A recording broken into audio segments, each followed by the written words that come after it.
how to change this material in this image to this material right here.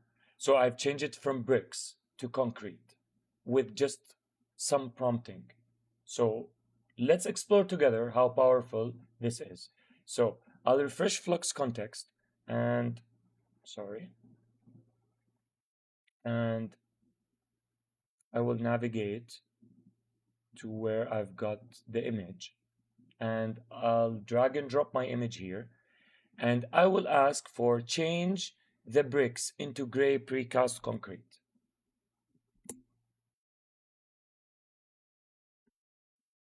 And generate. Let's see what we can get.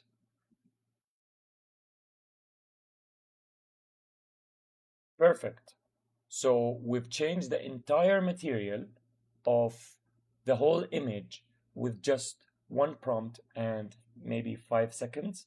Usually, if I want to do this in a 3D software, I need to assign this material to every single object, make sure that the UVs are correct, and then rendering the image. And maybe I can get some mistakes and re-render and so on and so forth. Then I need to put it in a retouching software such as Photoshop and edit it. Okay, great. So we have changed the whole scene material. What if we want to add more people? So if I want to achieve this, I need to put it on Photoshop and add person by person, and then do the motion blur for the person, and then after that do the shadowing of each person, which can take really long time. Maybe it can take up to an hour to get it with this quality and this seamlessness.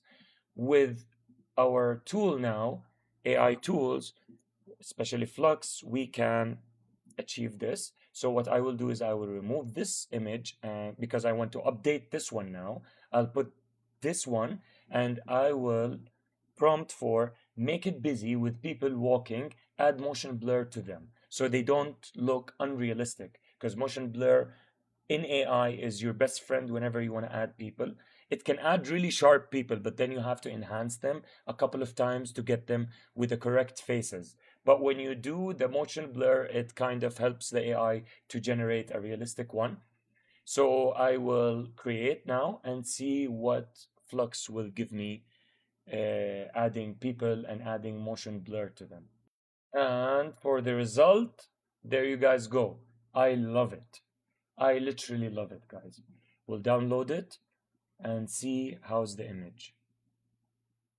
There we go. It has added people with their shadows. They look realistic, and they look as they are, has been shot with a camera. So I just saved in this video alone around 2 to 3 hours of work in just 3 minutes. Literally. So using AI is like 1% of the time that I need to do to be able to achieve the same result.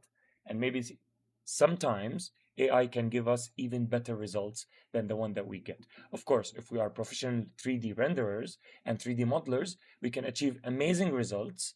But compared to the timing, this is like a whole cutting edge different story. I hope you guys benefit from this one. See you guys in the next ones.